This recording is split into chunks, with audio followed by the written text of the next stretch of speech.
"We've put you on the patio, dear," my mother said with that particular smile she reserved for her disappointments. "The main dining room is for, well, you understand." I glanced through the French doors of the country club's exclusive dining room, where my more successful siblings were already gathered around the table for Dad's 70th birthday celebration. Crystal glasses clinked as they toasted their latest achievements, designer labels gleaming under the chandelier light. "Of course," I replied softly, smoothing my simple black dress, expensive but understated, unlike my sister Rebecca's ostentatious Versace or my brother Michael's flashy Tom Ford suit. "It's just..." Mom adjusted her pearls nervously. "With your immodest career choices, we thought you'd be more comfortable out here, away from all the business talk." Modest career choices. That's what they called building a tech empire in secret while they thought I was just doing something with computers. "The patio is for failures," Michael called out through the open door, raising his champagne glass with a smirk. "But hey, at least you can watch the real success from out there, sis." I checked my phone discreetly, 3 missed calls from my executive team about the emergency board meeting. The acquisition we'd been working on for months had suddenly accelerated. $8 billion hung in the balance, but my family was too busy celebrating their small victories to notice my silent empire. "Did you hear about Michael's new partnership?" Mom gushed as she arranged my patio place setting like an afterthought. $20 million in new business.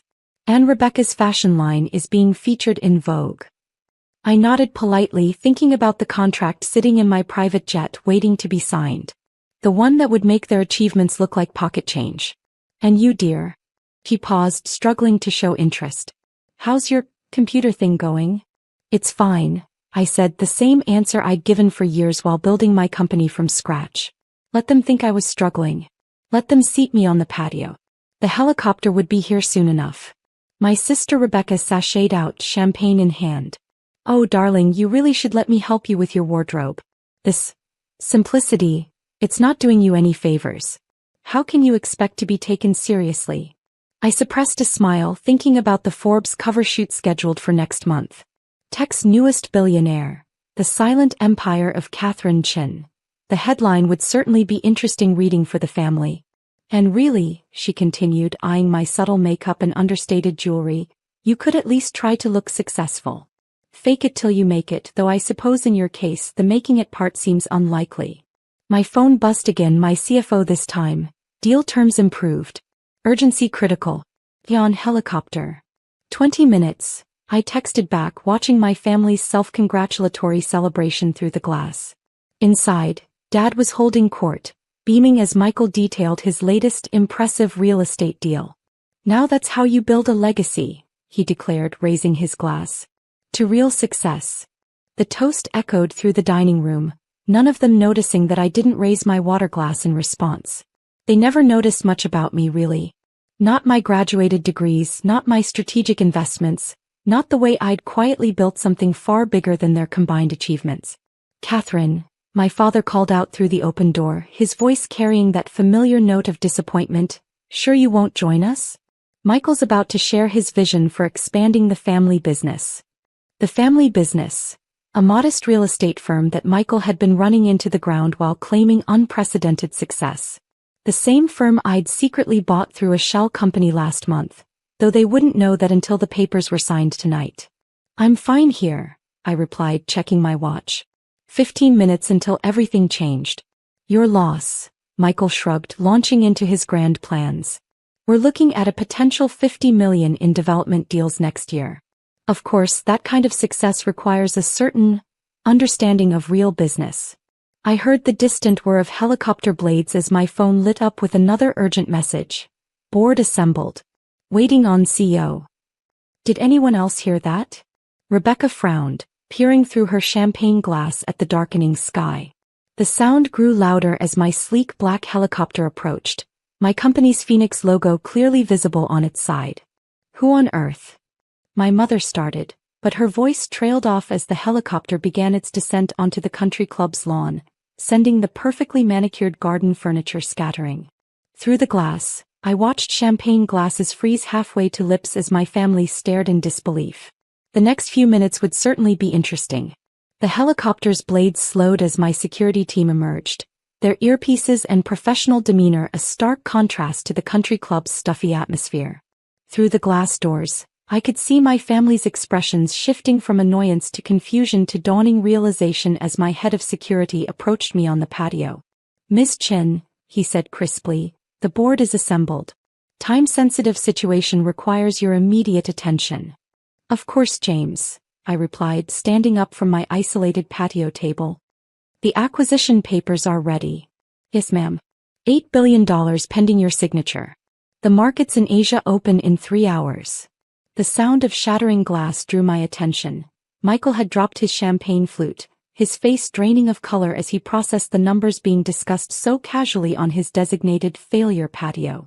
"8 billion, my mother whispered, her perfectly manicured hand clutching her pearls. "Catherine," my father stepped onto the patio, his authority wavering for the first time in my memory. "What exactly is going on?" I smiled, pulling out my phone to display the breaking news alert that had just popped up. Breaking. Tech giant Phoenix Industries in final stages of historic acquisition, CEO Catherine Chin to close $8 billion deal. "Just some business that needs my attention," I replied casually, enjoying the way Rebecca's designer heel wobbled as she stumbled backward. "You know, my little computer thing you never bothered to ask about." But you're not." Michael sputtered, his dreams of 50 million suddenly looking rather small. "You can't be the CEO of Phoenix Industries?" I finished for him. "The same Phoenix Industries that's been buying up tech companies across 3 continents? The one that's about to close the largest acquisition in the industry this year." I paused, letting it sink in. "The one that secretly bought your struggling real estate firm last month?" The patio fell silent except for the gentle whir of the helicopter's idling blades. "You bought our company?" My father's voice cracked. "Through a shell corporation," I nodded. Michael's unprecedented success was actually unprecedented failure. The books were a mess. Luckily, I was there to save the family legacy before he bankrupted it completely. Rebecca stepped forward, her Versace dress suddenly looking gaudy rather than impressive. "Why didn't you tell us?" "Tell you?" I laughed softly. "Like when you told the country club I was finding myself with my cute little startup? Or when Michael told his business partners not to waste time on my amateur tech projects?" My phone buzzed again, another urgent message from my executive team. The situation really was time-sensitive, but I was enjoying this moment too much to rush. "Miss Chin," James reminded me gently, "the board is waiting." Of course, I picked up my simple leather briefcase, the one Rebecca had mocked as tragically unfashionable just hours earlier. "Dad, I'm afraid I'll have to cut the birthday celebration short. $8 billion waits for no one, not even family disappointments exiled to the patio." "Wait," my mother called out, her social climbing instincts kicking in. "Perhaps we should rearrange the seating. The head of the table is really more appropriate for someone of your position." "Now you want me at the head of the table?" I turned back, watching their faces. "After years of backhanded comments? After relegating me to the patio because my modest career choices embarrassed you? After treating me like the family failure because I didn't brag about my success?" Michael stepped forward, his deal-maker smile plastered on. "Sis, we should discuss this. Maybe explore some synergies between our businesses." "You mean the business I already own?" I raised an eyebrow. "The one you ran into the ground while boasting about your brilliant leadership? That business." The sound of another helicopter approaching drew everyone's attention. My CFO's arrival with the final contracts right on schedule. 2 helicopters? Rebecca whispered, her grip on her champagne glass turning her knuckles white. "The second one's just bringing paperwork," I said casually, watching their eyes widen further. "When you're closing an $8 billion deal, you need proper transportation." The days following my dramatic exit from Dad's birthday party were a symphony of desperate attempts at reconciliation and damage control from my family. My phone buzzed constantly with their messages. "Michael, we should discuss the real estate firm's future. I have some innovative ideas."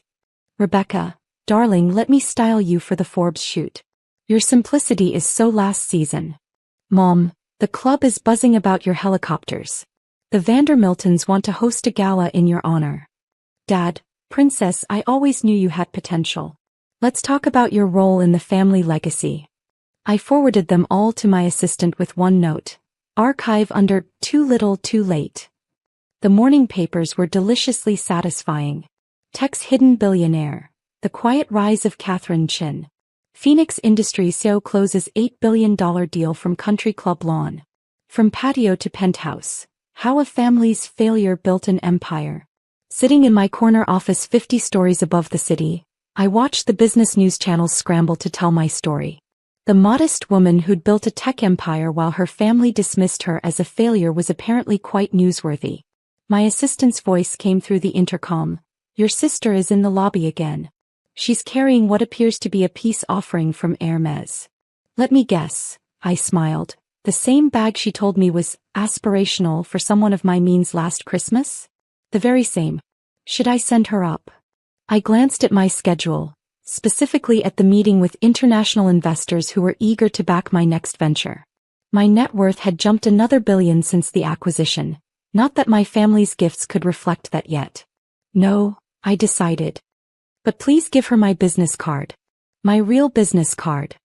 I could imagine Rebecca's face as she read my actual title for the first time. Catherine Chen CEO and founder Phoenix Industries.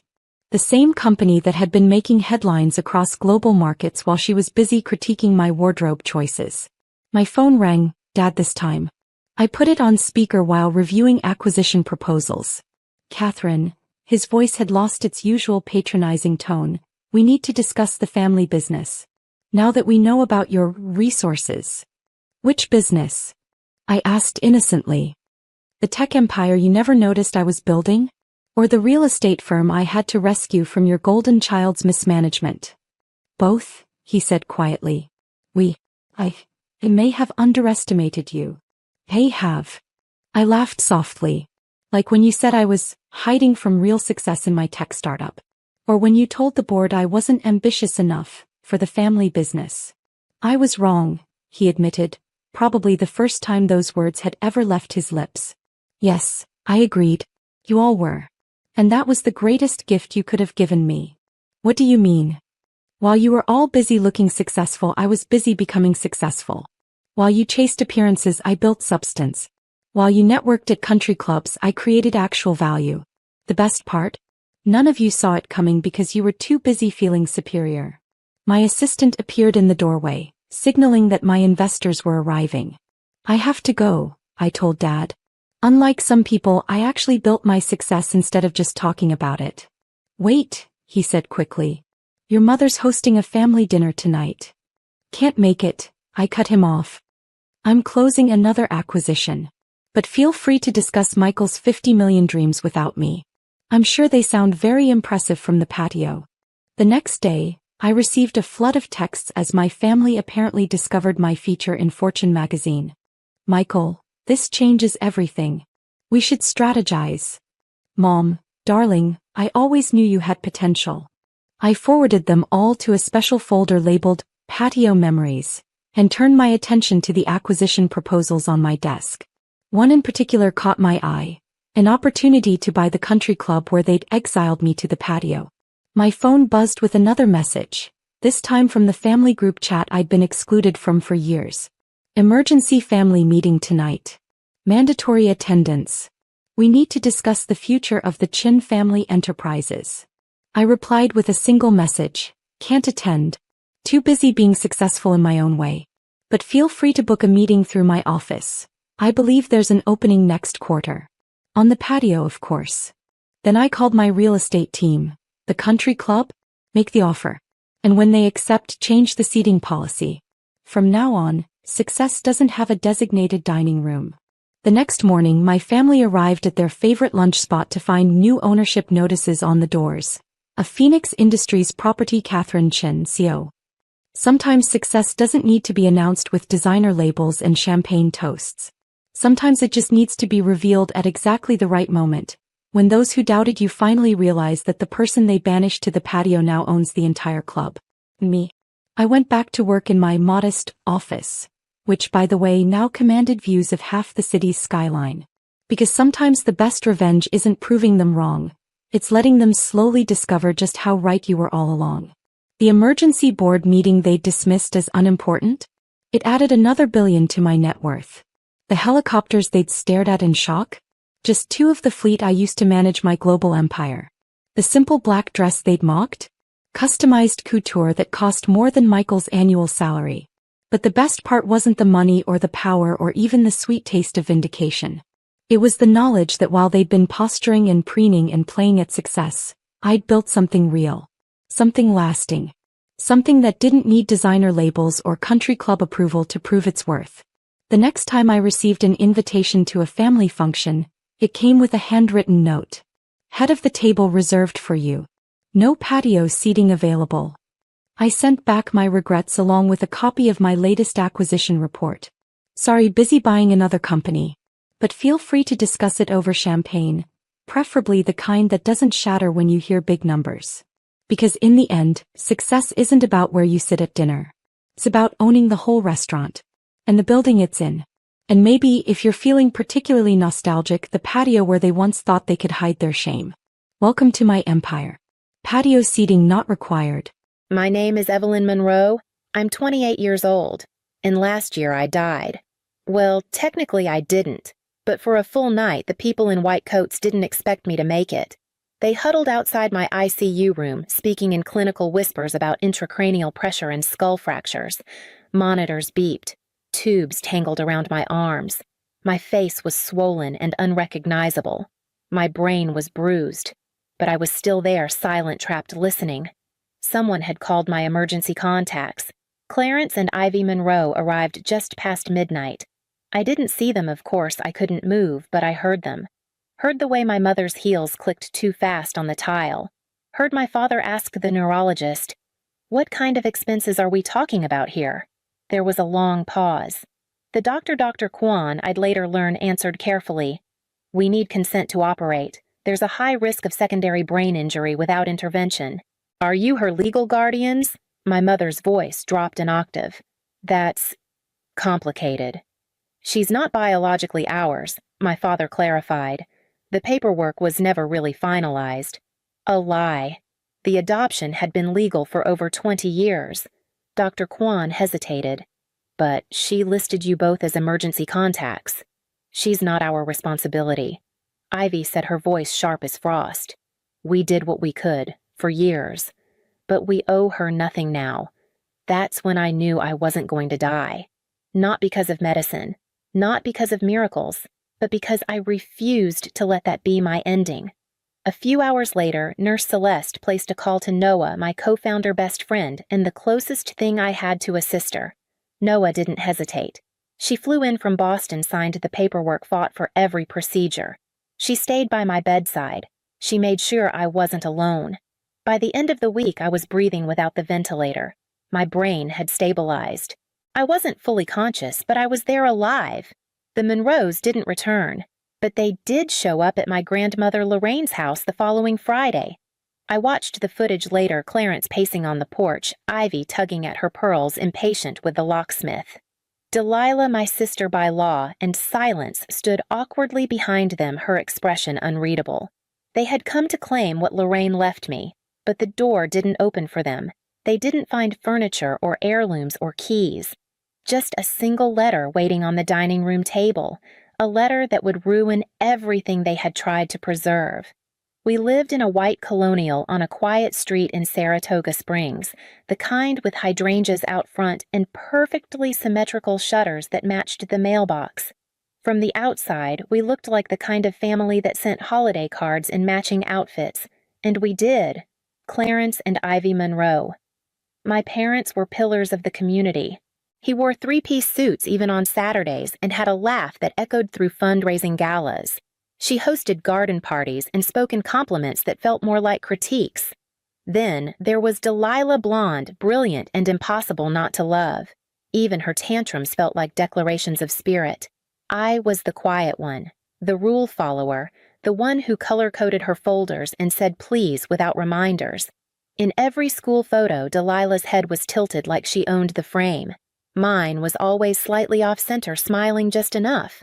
Delilah got the bigger bedroom. She got the last cookie. She got the seat by the window on every family vacation. My artwork was filed in drawers. Hers lived proudly on the refrigerator until the tape gave out. Once I asked why she always picked the restaurant on Friday nights. "Your sister needs more encouragement," Clarence had said. "You don't." When I won the regional spelling bee in 5th grade, Ivy barely looked up from her tea. "Of course you did," she said. "You always do well. I used to think that meant I was their favorite. That being easy, reliable, efficient meant I was loved. But love shouldn't feel like performance." The truth came when I was 12. It was past midnight and I'd crept downstairs for a glass of water. Their voices drifted in from the kitchen, sharp, tense. "You've always favored Delilah," my mother snapped. "It's like you're trying to make up for the fact that Evelyn's not really yours." "She's not yours either, Ivy," my father replied. We agreed we'd never treat her differently. The glass slipped from my fingers and shattered on the tile. Silence. Then footsteps. I ran to my room and dove under the covers just before Ivy opened the door. She stood there for a moment watching, then closed it without a word. The next morning, I stirred my cereal, slowly waiting. "I heard you last night," I said. Clarence didn't look up from his paper. Ivy poured her coffee. "I know I'm adopted." There was a pause. Ivy smiled that tight, immaculate smile that never reached her eyes. "Don't be ridiculous, Evelyn. You must have dreamed it." And that was that. No confirmation, no denial, just gaslighting and breakfast as usual. It was the day I learned truth mattered less in our home than the performance of it. After that, I tried harder to be perfect, harder to be needed, harder to earn what should have been unconditional. Because if I couldn't be loved for who I was, maybe I could be kept for what I achieved. After that night in the kitchen, I became obsessed with achievement. Not just good grades, perfect ones. Not just trophies, state titles. I didn't just want my parents to notice. I needed them to look at me and see something they couldn't dismiss. I graduated top of my class, gave the valedictorian speech in a crisp navy blazer Ivy picked, but never complimented. I got into MIT, full ride. When I called home, Ivy said, "Well, you always were efficient." At graduation, they came. Clarence clapped exactly 3 times during my speech. Ivy wore sunglasses the entire ceremony, even indoors. They smiled for the camera, shook hands with my professors, and left early for dinner reservations with Delilah. It didn't matter. I was building something bigger than their approval. At 22, I co-founded a health tech startup with Noah, my best friend from undergrad. We designed diagnostic software that could detect rare conditions from voice patterns and eye movements, something fast, something accessible, something human. The company took off. Investors' panels, features in Forbes. My parents attended the launch gala. Clarence gave a toast about raising daughters who lead. Ivy wore her pearls and called me Evelyn Grace all night like I was a resume come to life. Only one person ever saw me as more than what I produced. Grandma Lorraine. She lived in Albany in a creaky Victorian full of books and the smell of cinnamon. Widowed young, she'd raised Clarence with a firm voice and gentle eyes. She'd invite me every summer from middle school on after I learned about the adoption and made space for me in a way no one else did. "You read like your mother," she said once, handing me a tattered copy of Jane Eyre. Always lost in thought, but fiercely bright. I asked who my mother was. She paused, then said, "Someone who loved you very much but wasn't ready. Someday I'll tell you everything." Someday kept getting delayed. Then came Thanksgiving. 3 years ago. We were all there, me, Delilah, Clarence, Ivy, and Lorraine, who'd grown thinner but no less sharp. The conversation turned to my company's Series A funding. Lorraine beamed. "I always knew Evelyn would do something extraordinary." "She's always been determined to prove herself," Ivy replied, sipping her wine. I stared at her. "Is that what you think I've been doing?" "Isn't it?" Clarence said. "Most adopted children go through a phase of overachievement. It's common." Delilah dropped her fork. I set my napkin down. "You denied it for years." "We thought it was better that way," Ivy said, already moving on to the cranberry sauce. Lorraine slammed her hand on the table. "That's enough, Ivy." But it wasn't. I stood. My voice shook. "You never wanted me. You wanted a daughter who made you look good, not one who needed you." Then I left. I didn't call. I didn't return messages. I changed my number. Lorraine was the only one I still saw every Sunday without fail. She was the last place that still felt like home. It was raining the night everything changed. That soft, steady kind of rain that turns familiar roads into blurred mirrors. I stayed too late at the office.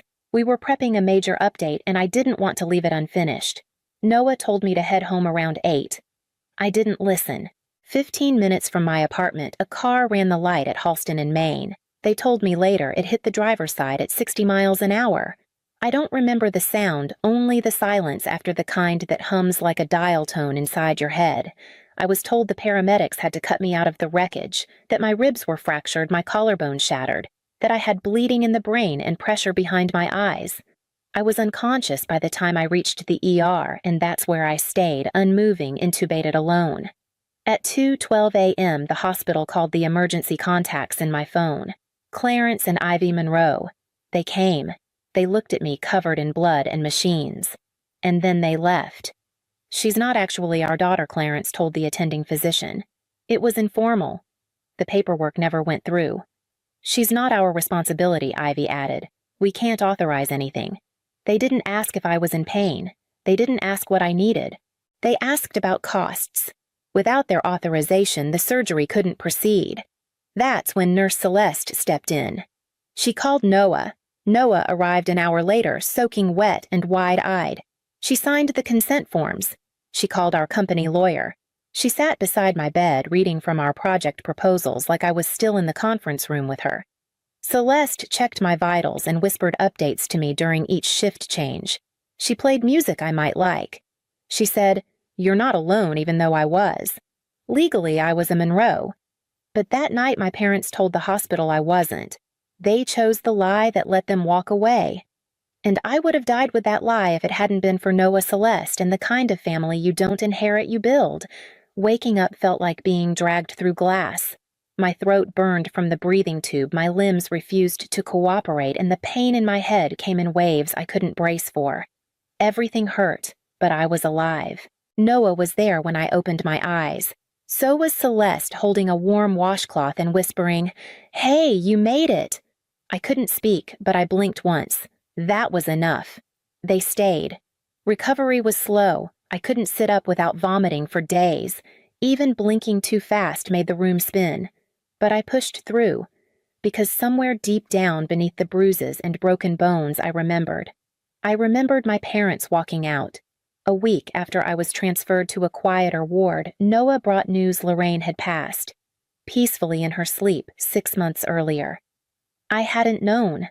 Ivy and Clarence never told me. What I did receive was a letter from Mr. Grayson, Lorraine's attorney. He arrived in a charcoal suit and a soft voice, carrying a sealed envelope and a thin folder of legal documents. "Your grandmother asked me to deliver this personally should anything happen to her before she could speak to you directly." Inside the envelope was a letter in Lorraine's handwriting. She explained everything. My birth mother had been her niece Caroline, just 18 when she got pregnant. The father disappeared. Lorraine offered a solution adoption within the family. Her son Clarence and his wife Ivy had been struggling to conceive.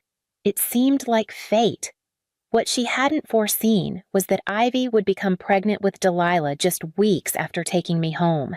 2 infants. One theirs, one not. Lorraine had watched the distance grow over the years.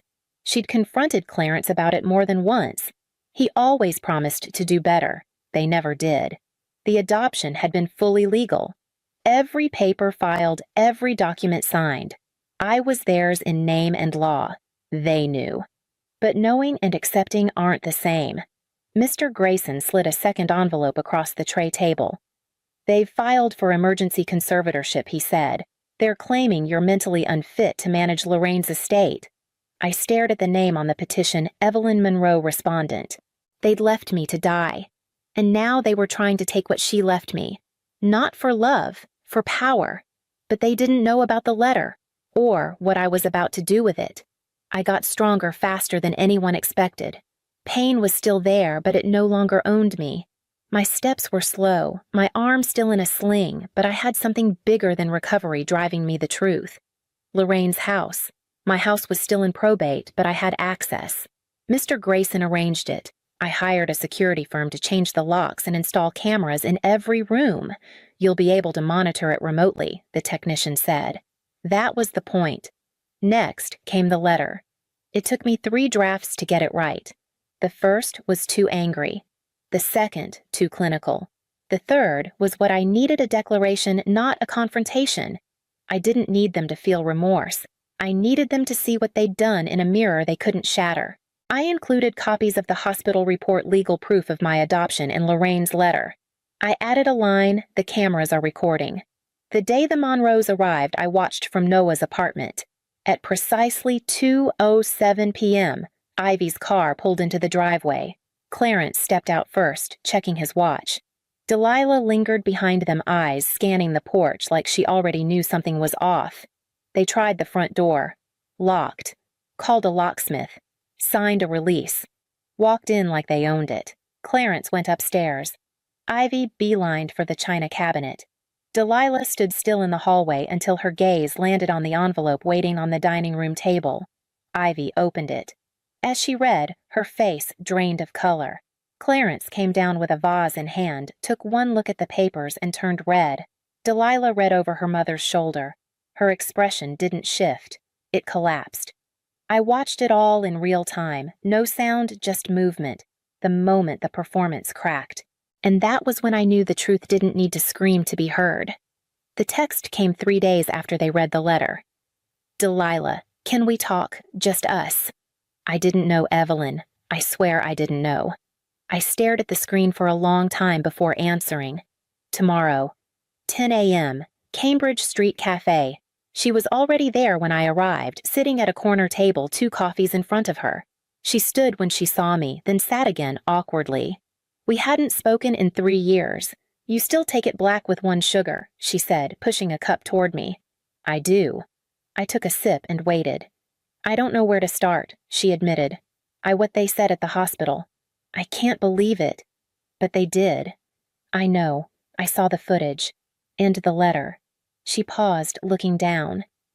I think part of me always knew something was wrong, but I didn't want to see it. I told myself you were just more independent, that they were harder on you because you were older, or... I let her sit in the silence. She didn't try to fill it this time. "I'm sorry," she said finally. "For not asking questions, for being quiet when you needed someone to say something. I was their golden girl. I didn't want to lose that." I nodded slowly. "Small steps, Delilah. That's all I can offer right now." "I'll take them," she said. 2 weeks later, she moved into Lorraine's East Wing, said it was temporary. I didn't ask for a timeline. The Monroes filed one more desperate move, a lawsuit for emotional distress. Claimed the letter and the footage defamed them, ruined their standing in the community. It went to court. The judge dismissed it with prejudice, called it an attempt to silence documented truth. The story made local news. Former colleagues, country club friends, neighbors. Their faces stopped appearing in the local paper. Their names vanished from charity lists. Eventually, they moved to Florida. No goodbye, no apology. But I wasn't waiting for one anymore. Delilah brought dinner the night the verdict came down. Takeout from the Thai place Lorraine used to love. She set the bag on the counter, glanced at the still-sealed envelope of court documents, and smiled faintly. "Congratulations," she said. "For what I asked. For finally being done with them." I looked at the empty spaces where the Monroes used to live in my mind and realized she was right. The noise had gone quiet. 1 year later, the dining room glowed in the way I remembered from childhood, warm, golden humming with soft voices and the clink of silverware. The table was full again, not with people I owed loyalty to by law or blood, but with those who had shown up when it mattered most. Noah laughed across from me, swirling her wine and retelling a story from our early startup days when we nearly lost our first client because I refused to accept a typo in the proposal. Celeste rolled her eyes and passed the bread. "You were in a coma and still more organized than half the hospital," she said. Delilah smiled from the end of the table, quieter than usual, but steady. She'd found her own rhythm in the East Wing. It wasn't always easy, we still tripped over old habits, but the foundation was different now. Honest, intentional. Mr. Grayson was there too, seated beside the fireplace. He looked around the room and said Lorraine would have liked this, especially the company. The house had been restored, updated plumbing, fresh paint, a new roof, but I kept the original moldings, the creaky floorboards, the lavender wallpaper in Lorraine's reading room. I wanted it to feel like her, like memory without the pain. Upstairs, my office was no longer filled with startup prototypes. Now it housed sketches and notes for a new project, Bridge Voice, a communication tool for patients with brain injuries who couldn't speak but were still aware. We were testing eye tracking patterns and neural responses, anything that could help doctors understand when someone was still inside. I knew I said once to Noah I was still there. I just couldn't make them see it. Now, maybe we could help someone else be seen. The night wore on with seconds that didn't have to be earned, just shared. Delilah helped me clear the plates. Celeste stayed to help box up leftovers. Grayson left with a wave, promising to return next Sunday.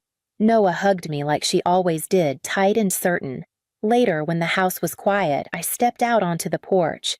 Fireflies blinked lazily across the yard like they always had when I was a girl curled up beside Lorraine on the swing.